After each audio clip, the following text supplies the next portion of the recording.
지난주에 우리가 복음을 위한 일꾼으로 살아가기 위한 세 가지 정체성, 여러분 어떤 정체성을 성경에서 말씀하셨는지 기억하십니까? 예, 농부, 군사, 예, 또 경주자. 요즘 또 한참 올림픽이 아시안 게임이 진행되고 있는데 좋은 병사와 경계하는 자와 농부의 비유로 지난주에 이제 말씀을 나눴는데요. 이 비유는요, 군에 입대하라는 거가 아니고 또 운동선수가 되어야 한다는 것이 아닙니다. 또 농부가 되어야 한다는 그런 말도 아닙니다. 그들이 가진 그런 특징들을 통해서 그것을 가져와서 복음의 사명을 감당하는 하나님의 자녀답게 살아가기 위해서 어떤 삶을 살아야 하는가, 이런 그것을 세 가지 비유를 통해서 사도 바울이 말씀하고 있었습니다. 말씀하신 것이죠. 이 세 가지 비유 공통점이 있습니다. 세 가지 비유는 절대적인 그 절대자의 건의에 순종하는 삶을 통해서 사명을 이루어 가라라고 하는 것입니다. 그 순종은 당연히 복음을 전하는 것으로 드러납니다.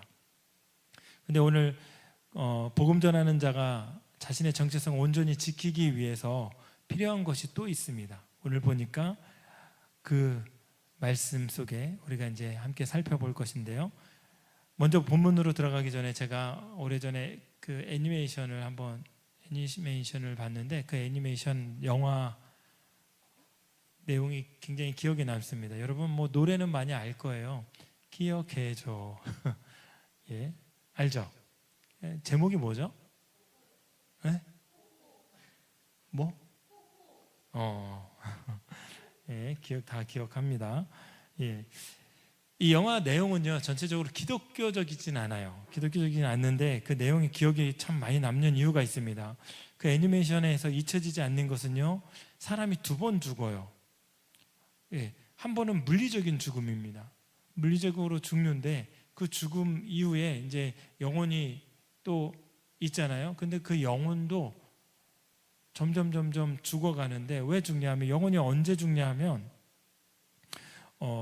그 죽은 사람을 사랑했던 사람들, 곁에 있던 사람들이 그 영혼이 그 죽은 사람을 잊혀져 갈 때, 잊어버릴 때, 그 기억에서 완전히 그 사람을 잊어버릴 때 그 영혼도 완전히 소멸돼 버립니다. 물론 이제 기독교적인 내용은 아니에요. 그런데 참 그 내용이 굉장히 기억에 남는 것은, 여러분 언제 가장 슬퍼요? 온유야, 너는 언제 가장 슬퍼? 가장 슬플 때, 내가 사랑한 사람이 너를 기억해 주지 않을 때 슬프지 않을까? 정말 너의 주위에 있는 모든 사람들이 나를 잊어버릴 때, 그래서 가장 슬프죠. 저는 가끔 이제 광고를 보는데 이런 광고가 있는 거예요. 옆에 어떤 노인이 있고 어떤 그 어르신이 있고 또 젊은 여성이 있습니다. 그런데 그 어르신이 그 여성에게 말을 거는 거예요. 그 여성이 임신을 하고 있어요. 많이 힘드시겠다고, 얼마나 됐냐고 이렇게 어르신이 막 물어봐요. 그래서 많이 힘들고 요즘 상황이 어떠냐고 막 그 젊은 여성에게 막 물어보는 거예요. 그런데 나중에 차에서 내리는데 그 여성이 그 어르신한테 얘기하는 거야. 아버지 빨리 가요. 그러면서 그 어른을 데리고 내리는 겁니다. 여러분 뭡니까? 아빠의 기억 속에 딸에 대한 기억이 전혀 다 없는 거예요. 사라져버린 거예요. 그 임신한 여성이 자기 딸인 거죠. 누군가가 기억을 기억해내지 못하고 그 사람에 대해서, 존재에 대해서 잊어버린다 그러면 기억하는 사람들도 슬프고 또 그 기억받지 못하는 그 사람은 얼마나 슬프겠습니까? 나를 누군가 잊어버린다. 그러니까 오늘 성경에서 강조하는 게 있습니다. 기억하라. 누구를 기억하라? 성경에서 예수 그리스도를 기억하라. 오늘 본문 설교 제목입니다. 8절 우리 한번 읽어볼까요? 시작. 내가 전한 복음대로 다윗의 씨로 죽은 자 가운데서 다시 살아나신 예수 그리스도를 기억하라. 여러분 기억 속에 가장 많이 기억하고 있는 것, 그것이 여러분이 지금 가장 많이 관심을 갖고 있는 것이죠. 저희는 요즘 이제 예배당에 온 생각이 다 쏠려 있어 갖고 예배당을 늘 기억합니다. 예배당 생각이 늘 많이 나요. 여기저기 많이 다니고 보고, 그래서 마음에 드는 곳이 있으면 사진 찍어서 거기 막 계속 보고 있습니다. 위치와 강다상의 위치와 뭐 구조와 여러 가지 많은 생각들로 굉장히 복잡합니다. 우리 사모님은 새벽 3시까지 잠을 못 이룰 정도로 생각에 사로잡혀 있습니다. 뭔가 관심사가 있다면 끊임없이 기억하는 거죠. 근데 여러분, 우리가 예수님에게 관심이 있다면, 그리스도의 복음에 관심이 있다면 여러분 끊임없이 예수님을 생각하고 기억할 것입니다. 사도 바울은 그렇게 살아냈습니다. 어디에서도, 감옥에서도 그렇게 살아냈다는 거죠. 잊지 않고 계속 기억했다는 거예요. 사도 바울은 온전한 정체성으로 살아가기 위해 잊지 말아야 될 것, 그것은 무엇이냐? 잊지 말고 기억해야 할 것, 그것이 그가 전한 복음이었다, 이렇게 얘기합니다. 그 복음의 내용을 성경은 자세히 기록합니다. 내가 전한 복음대로 다윗의 씨로 죽은 자 가운데서 다시 살아나신 예수 그리스도를 기억하라. 명령한 거죠. 예수 그리스도를 기억했으면 좋겠습니다. 예수 그리스도를 기억해 볼래? 그것이 아니라 예수 그리스도를 기억하라 라고 얘기합니다. 여러분, 예수 그리스도를 기억하십시오. 신앙을 붙들고 세상을 이기는 힘, 그것이 무엇입니까? 예수 그리스도를 기억하는 것입니다. 우리가 살펴봐야 할 것은요, 사도 바울이 2절에서도 이렇게 얘기합니다. 내가 내게 들은 바, 이 표현을 씁니다. 그리고 8절에 같은 내용을 다른 표현으로 말합니다. 내가 전한 복음대로.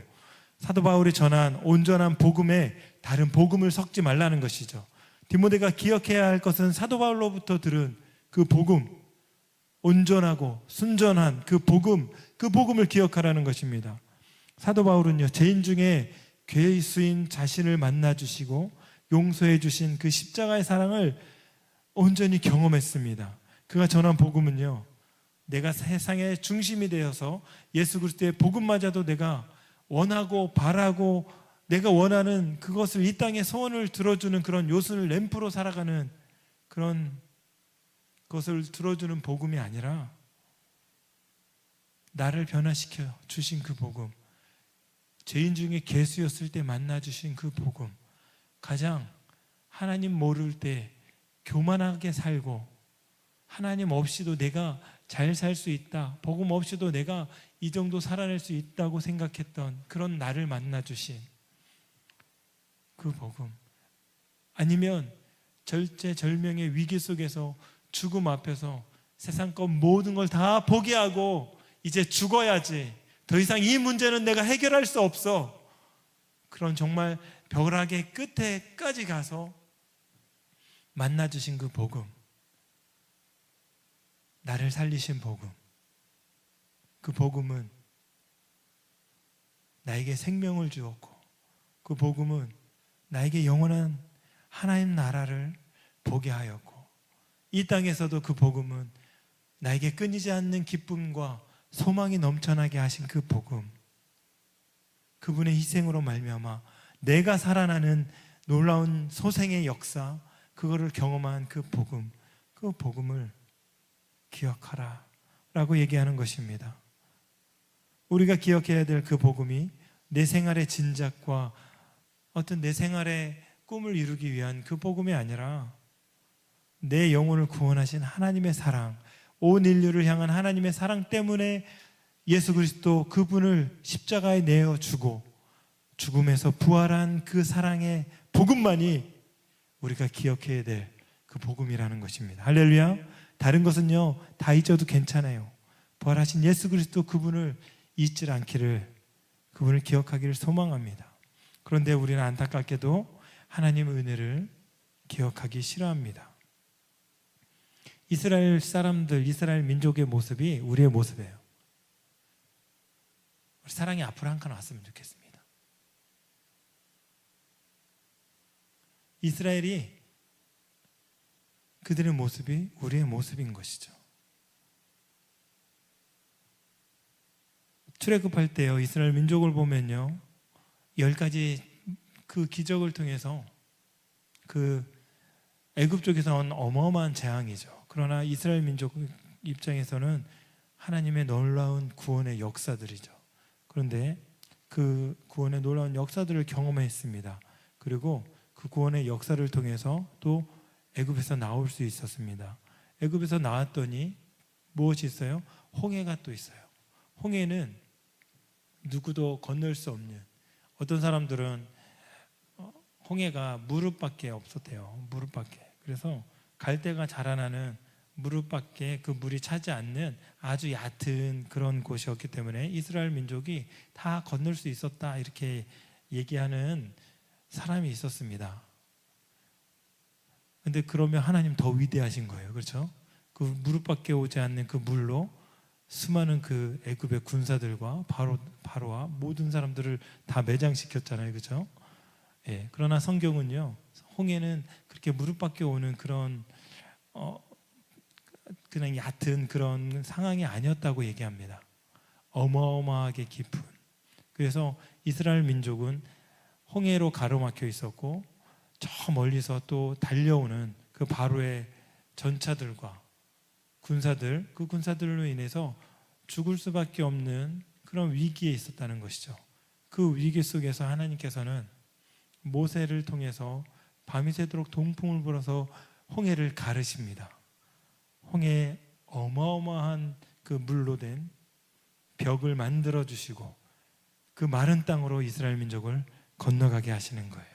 여러분, 이런 역사들을 경험한 적이 있습니까? 그러나 우리는 성경을 통해서 이 하나님의 살아계신 놀라운 역사들을 우리가 알 수가 있는 거죠.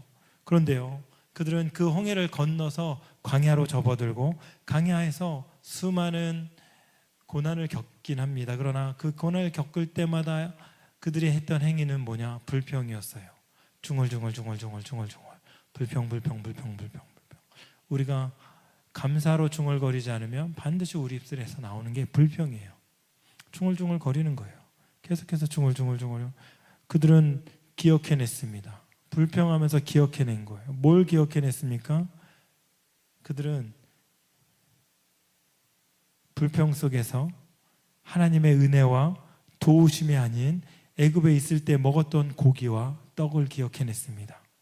출애굽기 16장 3절에 보니까 이렇습니다. 이스라엘 자손이 그들에게 이르되 우리가 애굽 땅에서 고기가 아마 곁에 앉아 있던 때와 떡을 배불리 먹던 때에 여호와의 손에 죽었더라면 좋았을 것을. 너희가 이 강야로 우리를 인도해 내어 이 온 회중이 줄여 죽게 하는도다. 여러분, 광야였기 때문에 하나님의 놀라운 역사들, 매일매일 먹는 만나의 경험을 할 수 있었는데요, 이들은 하나님의 놀라운 역사를 경험하고 그것을 기억해내지 않고 그들은 그 이전에 자신들이 불가마 곁에서, 고기를 굽는 가마 곁에서 또 있었던 그때를, 또 떡을 배불리 먹었던 그때를 기억했다고 합니다. 하나님 없이 평안했던, 하나님 없이 편안했던, 하나님 없이 안락했던 그 삶을 기억해내고 하나님이 지금 함께 하시는 그 삶을 거부하고 그 삶을 불평하며 하나님 앞에 불신을 드러내고 있는 것이죠. 광야에서 기억한 것은 기억해야 할 것과 거리가 멀었습니다. 그들이 힘들고 어려울 때에 애굽의 일을 기억해야 하는 것은 맞아요. 그러나 애굽에 무엇을 기억해야 합니까? 그들을 구원해 주신 우리 하나님의 역사를 기억해내는 거예요. 어린 양이 흘린 피로 구원받은 구원의 은혜를 기억해내야 했던 것입니다. 여러분, 무엇을 기억하시겠습니까? 밤낮 내가 채워주지 못한 나 중심의 삶에서 벗어나길 소망합니다. 계속 그것을 기억해내면요, 불평, 불만밖에 없는 것이죠. 그러나 나에게 임하신 하나님의 사랑을 기억할 때 우리는 그 불평의 늪에서, 어둠의 늪에서 해방될 수 있을 줄로 믿습니다. 아멘. 고기 그릇이 아니라 어린 양의 흘린 피로 구원받은 하나님의 은혜를 기억하는 우리가 되길 소망합니다. 우리는 기억을 상실하지 않는 한 과거를 지울 수가 없는 거예요. 보세요. 하나님의 은혜를 기억하고 그 은혜에 대해서 반응할 때에 우리 과거에 하나님 없을 때의 그 기억을 현재로 갖고 오는 우려를 범하지 않는 것입니다. 어려움에 대한 부정적인 반응으로 나름 잘 나갔던 과거 그런 것들을 회상하고 현실에 역사하시는 하나님을 원망하지 않기를 소망합니다. 여러분, 이 선택은 우리에게 있는 것인 줄 믿습니다. 여러분, 힘으로 도저히 현실을 바꿀 수 없다고 느낄 때, 무기력감이 있을 그때에 이전에 하나님 없이 즐겁게 지냈던 일들, 그것을 기억하지 않고 지금 그 무기력감, 그것을 온전히 하나님 나에게 주신 은혜를 기억하면서 하나님께 다 토해내시기를 소망합니다. 십자가의 은혜로 우리를 이미 건져주신 줄로 믿습니다. 우리가 기억해야 될 것은 그래서요, 하나님 우리에게 주신 그 십자가의 은혜, 십자가의 사랑인 것이죠.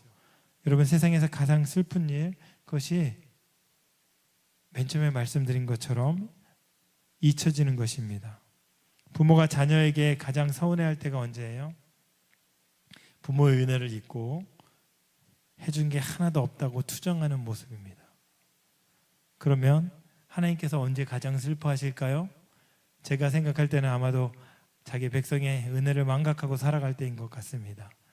더 나아가 풍성한 은혜를 받았지만 하나님으로 만족하지 못하고 과거에 얽매여 살아갈 때입니다. 여러분, 시편 113편 여러분 다 아시죠?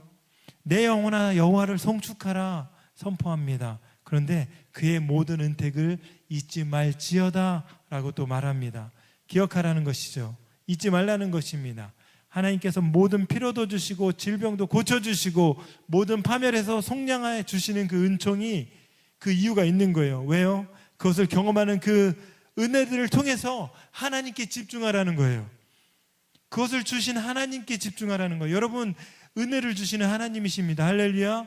여러분의 필요를 채워주시고 사업도 확장시켜 주시고 여러분 건강도 주십니다. 그러나 그 모든 것 가운데 그 건강에 여러분이 함몰되라는 것이 아니라, 그 필요에 함몰되라는 것이 아니라 그것에 너무 빠져들지 말라는 것이에요. 그것을 주신 하나님께 집중하라는 거예요. 여러분, 기억해야 될 것은 무엇이냐? 십자가의 은혜로 얻는 우리의 건강과 우리의 안락함과 우리의 평안함이 아니라 그 십자가 그 자체, 그곳에 달리신 예수님께 집중하라는 거예요.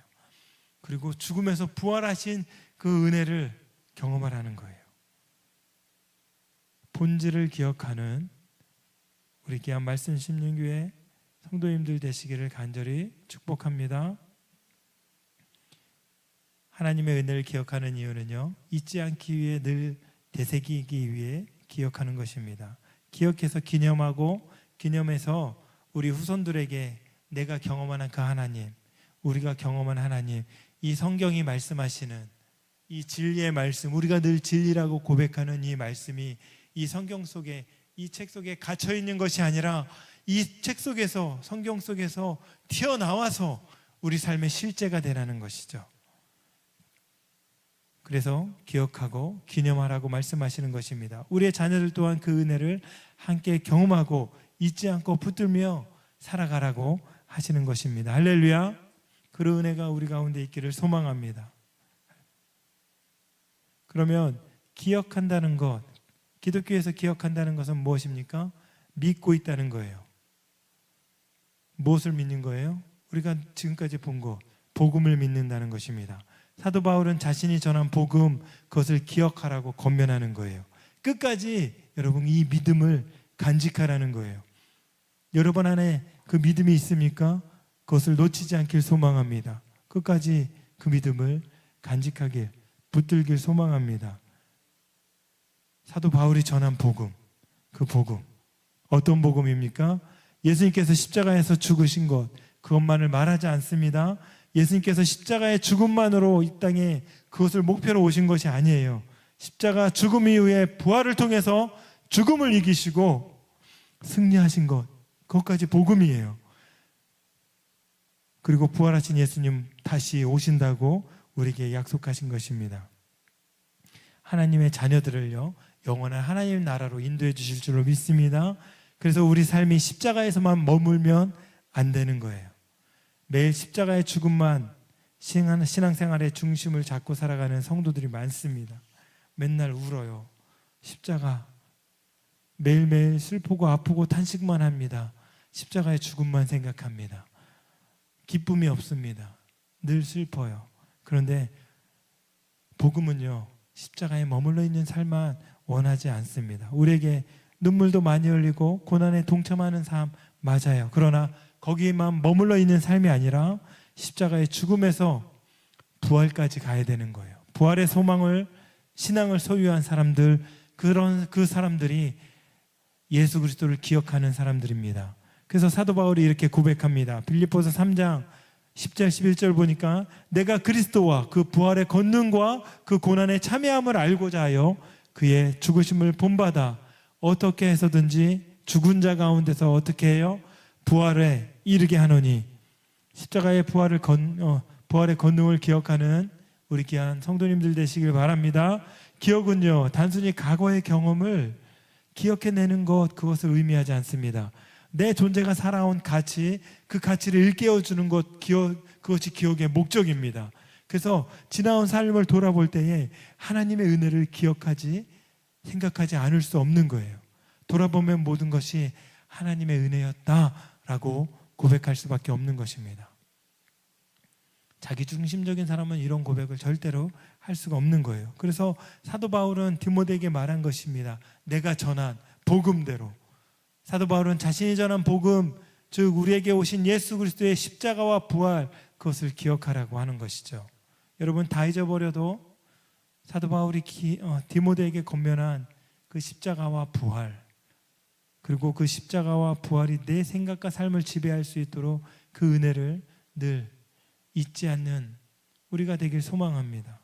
기억은 정신적인 그 행위에서 멈추는 것이 아닙니다. 여러분, 기억은 의지입니다. 온유야, 기억은 뭐라고? 의지입니다. 기억은 의지라는 거예요. 12절에 보니까 내가 그들의 불의를 긍휼히 여기고 그들의 죄를 다시 기억하지 아니하리라 하였느니라. 예. 히브리서 13장 12절이네요. 새 언약을 통해서 더 이상 죄를 기억하지 않겠다고 하십니다. 누가요? 하나님께서. 이 말씀은 예수 그리스도를 통해 맺은 그런 새로운 언약을 통해서 백성들의 죄를 다시 기억하지 않겠다는 거예요. 여러분, 이것이 우리에게 얼마나 큰 복입니까? 우리는 하나님의 은혜를 끝없이 기억해내는 것이 우리의 모습이지만 하나님은요, 여러분에게 우리의 죄를 기억하지 않으시겠대요. 근데 그 죄를 기억하지 않는 이유가 있는 거예요. 여러분의 의로움 때문에, 여러분이 잘나서 우리가 뭔가 다른 사람들보다 더 큰 달란트가 있어서, 좋은 학벌이 있어서 그것이 절대로 아니에요. 우리는 아직 죄인 되었을 때에 그럼에도 불구하고 예수님의 십자가 사랑 때문에 우리의 죄를 기억하지 않겠다, 그렇게 말씀하신 거예요. 하나님은 우리의 죄를 기억하지 않겠대요. 그러면 우리는 그 은혜를 더 끝없이 기억해내고 더 끝없이 그 은혜를, 그 사랑을 잊지 않는, 그래서 매일매일 그 은혜에 감사하고 그 은혜에 순종하고 그 은혜에 반응하는 그런 삶을 살아내는 우리가 되어야 하겠다라는 그런 다짐을 하게 되는 것입니다. 하나님의 백성들은 잊지 않기 위해 의지가 필요한 것입니다. 내 죄를 사해 주시고 예수님을 통해 내 죄를 기억하지 않겠다고 하신 하나님의 은혜를 잊지 않기를 바랍니다. 그래서 하나님은요, 하나님의 말씀을 증거하는 것이며 자신을 말씀 안에 복종시키는 것, 그것을 목적으로 사도 바울은 기억하라라고 얘기하는 것입니다. 여러분, 하나님이 기억하시는 게 또 있어요. 보니까 디모데가 아니고 우리 고넬료 기억하죠? 고넬료가요, 사도행전 10장 4절에 보니까 기도하고 구제를 합니다. 근데 하나님께서 기도하고 구제하는 이 고넬료를 기억하셨다, 이렇게 얘기해요. 그래서 그 기억하신 하나님께서 베드로를 통해서 고넬료에게 복음을 전하게 되고 그 복음을 전하고 온 가족이 구원을 얻게 됩니다. 여러분, 하나님이 여러분을 언제 기억하십니까? 여러분 기억할 때, 그리고 구제할 때 기억하신대요. 이것은 복음을 듣는 우리에게 동일하게, 복음으로 살아가는 우리에게 동일하게 적용되는 것입니다. 그래서 우리가 하나님이 우리를 기억하신 바 되기 위해서 기도하고 이웃을 위해서 구제하고 그렇게 삶을 나눠주는 그 믿음의 삶으로 살아가야 될 줄로 믿습니다. 여러분 보니까요,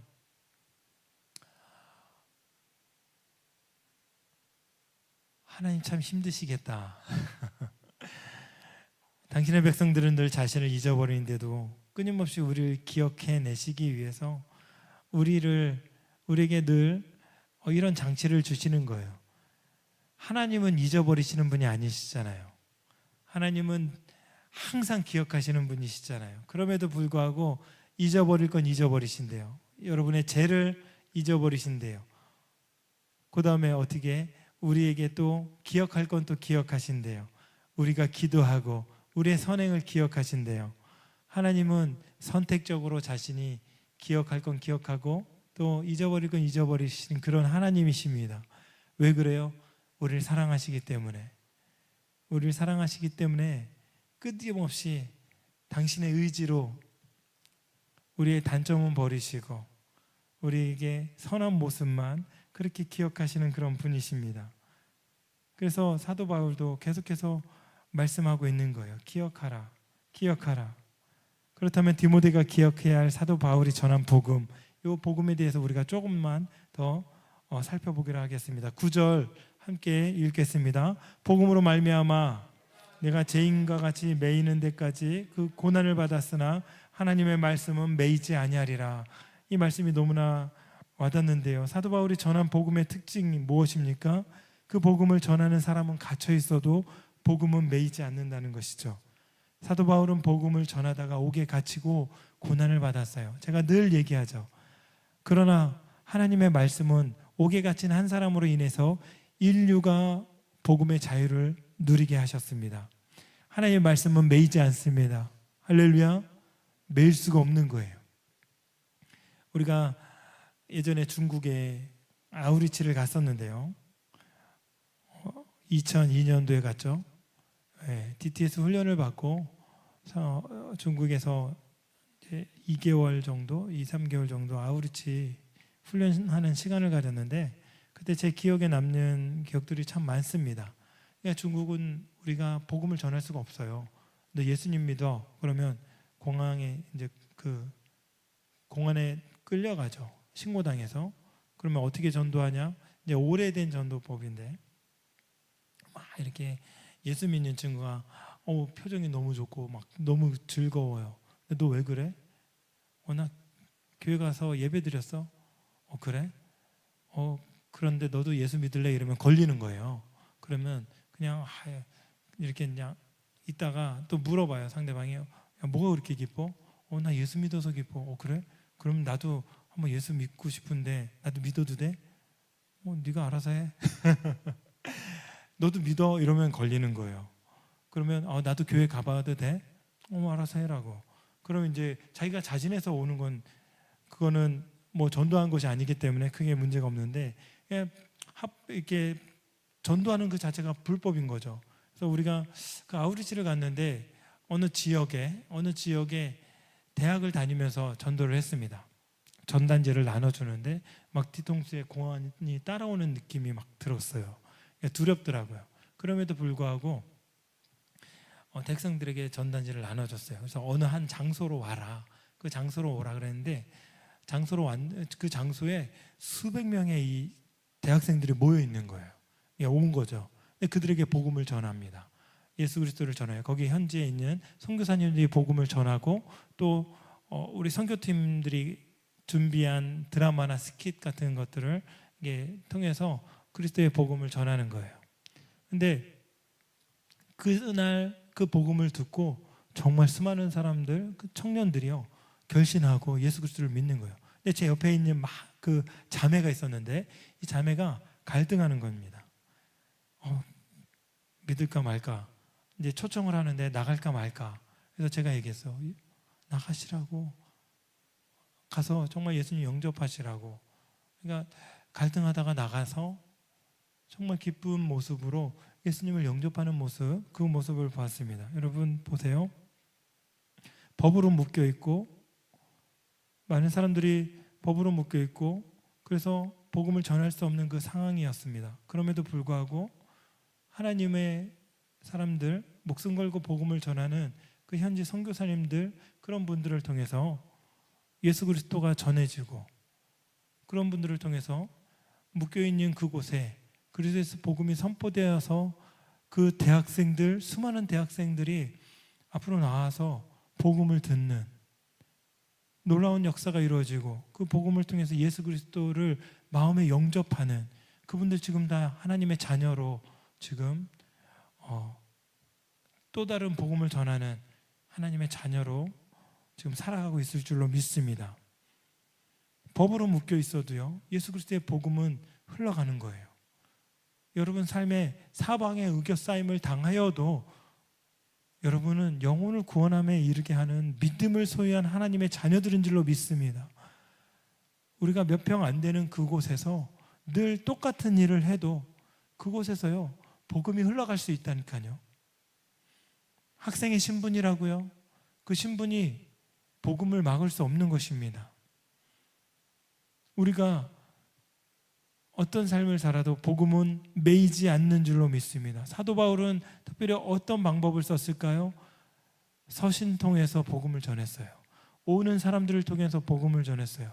사도 바울이 감옥 속에서 쓴 에베소서, 빌립보서, 골로새서, 이런 감옥 속에서 쓴 그 서신을 통해서 여러분 지금까지 2000년이 흘러서 2000년의 시간과 공간을 초월하여서 수많은 사람들이 그 복음의 능력을 깨닫고 복음을 들었다는 거예요. 예수 그리스도 죽으시고 부활하신 그분이 다시 오실 것이라는 이 놀라운 은혜를 수많은 사람들이 들었다는 거예요. 여러분 삶에 묶여 있습니까? 매여 있습니까? 생각에 매여 있습니까? 자유하시기 바랍니다. 그 매여 있는 삶을 복음을 전하는 통로로 여러분이 선용하시는 은혜가 있기를 소망합니다. 환경과 자원과 우리의 재능이 우리를 묶고 있는 것이 아니라 우리는 패배의식에 묶여 있는 것 같습니다. 사랑하는 말씀 심는 교회 성도 여러분, 여러분의 삶을 통해서 하나님의 말씀, 진리의 복음, 그 복음이 매이지 않는 그런 은혜를 경험하시기를 소망합니다. 개인의 삶에 여러분 말씀을 가두지 마시고요, 내 안에만 모셔두라고 복음을 우리에게 주신 것이 아니죠. 꺼내고 퍼주어야 합니다. 나눠주어야 합니다. 환경과 두려움과 부끄러움을 통해서 쌓여진 그 벽들을 깨서 복음을 담대히, 복음이 내 삶에서 빠져나가도록, 흘러나가도록 그 통로를 여러분, 그 통로를 찾으시기 바랍니다. 철로 역정을 쓴 존 버녀는 감옥 안에서 이 전무후무한 고전을 남겼습니다. 내 삶에 복음이 가둬지지 않고 흘러넘치는 그 통로를 여러분 성령께 지혜를 구하시기 바랍니다. 글쓰기로 여러분 복음을 전하시고, 기도로 전하시고, 전도로 전하시고, 직업을 통해 전하시고, 이 모든 것을 통해서 복음이 흘러가는 놀라운 역사가 있기를 소망합니다. 그래서 구원의 은혜를 기억하고 십자가 부활의 권능을 기억하고 우리는 매어도 복음은 매이지 않는 그 은혜를 여러분 삶 속에서 경험하는 귀한 은혜가 있기를 소망합니다.